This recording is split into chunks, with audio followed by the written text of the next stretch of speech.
হরে কৃষ্ণ। শ্রীমদ্ ভগবতের দশম স্কন্ধের প্রথম ভাগের নবম অধ্যায় মা যশোদার রজ্জুর দ্বারা কৃষ্ণকে বন্ধন শ্রবণ করুন।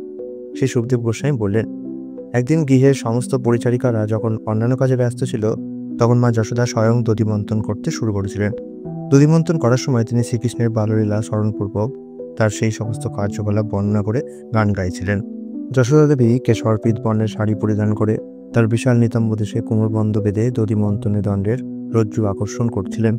তখন তার হাতের কঙ্কন ও কানের কুণ্ডল দোদুল্যমান ও শব্দয়মান হয়েছিল এবং তার সর্বাঙ্গ কম্পিত হচ্ছিল। পুত্র স্নেহে তার স্তন যুগল দুধের দ্বারা সিক্ত হয়েছিল। তার সুন্দর ভুজবল সমন্বিত মুখমণ্ডল ঘর্মাক্ত হয়েছিল এবং তার কবরী থেকে মালতী ফুল ঝরে পড়ছিল। মা যশোদা যখন দধিমন্থন করছিলেন, তখন শ্রীকৃষ্ণ তার স্তন দুধ পান করার অভিলাষী হয়ে তার কাছে এসেছিলেন এবং তার আনন্দ উৎপাদন করার জন্য মন্থন দণ্ড ধারণ করে তার দধিমন্থন কার্যে বাধা দিয়েছিলেন।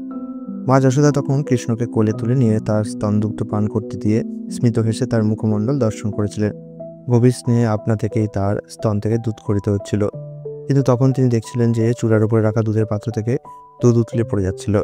তিনি তখন দুগ্ধপানে অতৃপ্ত তার পুত্রকে পরিত্যাগ করে দ্রুতবেগে প্রস্থান করেছিলেন।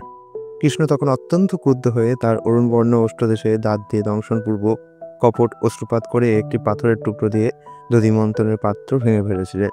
তারপর তিনি ঘরের ভিতর গিয়ে নির্জনে সদ্য মথিত নুনি খেতে শুরু করেছিলেন।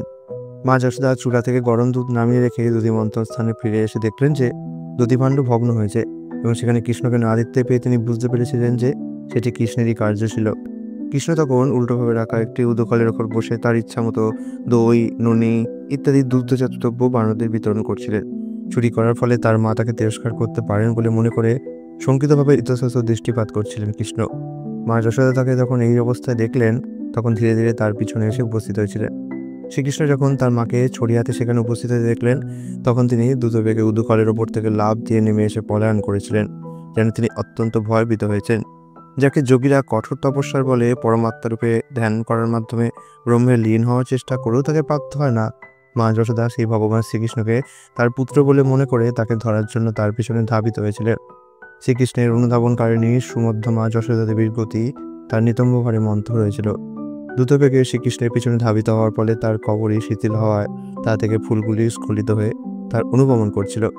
অবশেষে তিনি শ্রীকৃষ্ণকে ধরে ফেলেছিলেন।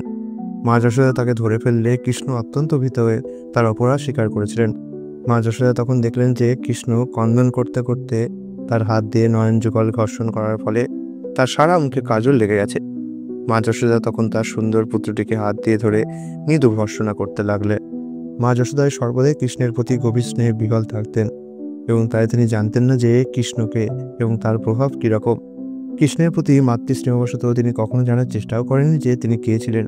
তাই তিনি যখন দেখলেন যে তার পুত্রটি অত্যন্ত ভীত হয়েছেন, তখন তিনি তার হাতের ছড়িটি ফেলে দিয়ে তাকে বেঁধে রাখতে চেয়েছিলেন, যাতে তিনি আর কোনো দুষ্টুমি না করতে পারেন। ভগবানের আদি অন্ত নেই, পাহ্য অন্তর নেই, পূর্ব পশ্চাৎ নেই, অর্থাৎ তিনি সর্বব্যাপ্ত। যেহেতু তিনি কালের নিয়ন্ত্রণাধীন নন, তাই তার কাছে অতীত, বর্তমান এবং ভবিষ্যতের কোনো পার্থক্য নেই। তিনি তার চিন্ময় স্বরূপে নিত্য বর্তমান। দ্বৈতভাবের অতীত পরম তত্ত্ব হওয়ার ফলে যদিও তিনি সব কিছুরই কার্য এবং কারণ, তবুও তিনি কার্য এবং কারণে দ্বৈতভাব থেকে মুক্ত। সেই অব্যক্ত পুরুষ, যিনি সমস্ত ইন্দ্রিয় অনুভূতির অতীত, তিনি এখন একটি নরশিশুরূপে আবির্ভূত হয়েছেন এবং মা যশোদা তাকে পুত্র বলে মনে করে দড়ি দিয়ে একটি উদুকলে বেঁধে রেখেছেন। মা যশোদা যখন অপরাধী বালকটিকে বাঁধার চেষ্টা করছিলেন, তখন তিনি দেখলেন যে বন্ধন রজ্জুটি 2 আঙ্গুলি পরিমাণ ছোট। তাই তিনি তখন রজ্জুটির সঙ্গে আরেকটি রজ্জু যুক্ত করেছিলেন। সেই নতুন রজ্জুটিও 2 আঙুল ছোট হয়েছিল। তখন তার সঙ্গে আরেকটি রজ্জু যোগ করা হয়েছিল, কিন্তু তা সত্ত্বেও তার 2 আঙুল ছোটই থেকে গেল। এইভাবে মা যশোদা যত রজ্জু জুড়েছিলেন, সে সবই 2 আঙুল ছোট হতে লাগলো। এইভাবে মা যশোদা তার গিয়ে সমস্ত রজ্জু একের পর এক যুক্ত করেছিলেন, কিন্তু তা সত্ত্বেও তিনি কৃষ্ণকে বাঁধতে পারলেন না। মা যশোদার সখী প্রতিবেশিনী গোপীরা সেই মজার ব্যাপারটি দর্শন করে হাসছিলেন। মা যশোদা পরিশ্রান্ত হওয়া সত্ত্বেও হাসছিলেন। এভাবে তারা সকলে বিস্মিতা হয়েছিলেন।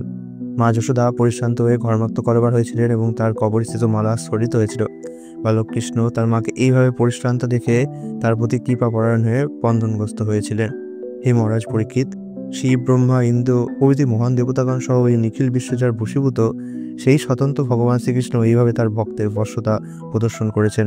মা যশোদা জগতের মুক্তিদাতা শ্রীকৃষ্ণের কাছ থেকে যে অনুগ্রহ লাভ করেছিলেন, সেই প্রকার অনুগ্রহ ব্রহ্মা, মহেশ্বর, এমনকি ভগবানের অর্ধাঙ্গ বিলাসিনী লক্ষ্মী দেবীও প্রাপ্ত হননি। যশোদানন্দন ভগবান শ্রীকৃষ্ণ স্বতঃস্ফূর্ত প্রেম হিসেবে যুক্ত ভক্তদের পক্ষে যেরকম সুলভ, মনোধর্মী জ্ঞানী, আত্মোপলব্ধি প্রয়াসী তাপস অথবা দেহাত্মবুদ্ধিপরায়ণ ব্যক্তিদের পক্ষে তেমন সুলভ নন। মা যশোদা যখন গৃহকার্যে ব্যস্ত ছিলেন তখন ভগবান শ্রীকৃষ্ণ যমলার্জুন বৃক্ষ দুটি দর্শন করেছিলেন, যারা পূর্বকল্পে দেবতাদের কোষাধ্যক্ষ কুবেরের পুত্র ছিলেন। পূর্বজন্মে নলকুবের এবং মণিগ্রীব নামে বিখ্যাত পুত্র দুজন অত্যন্ত ঐশ্বর্যশালী এবং সৌভাগ্যবান ছিলেন, কিন্তু গর্ব এবং অহংকারের ফলে তারা নারদ মুনির অভিশাপে বিক্ষিপ্ত প্রাপ্ত হয়েছিলেন। ইতি শ্রীমদ্ ভাগবতের দশম স্কন্ধের মা যশোদার রজ্জু দ্বারা কৃষ্ণকে বন্ধন নামক নবম অধ্যায়ের ভক্তিবেদান্ত অনুবাদ সমাপ্ত হলো। হরে কৃষ্ণ।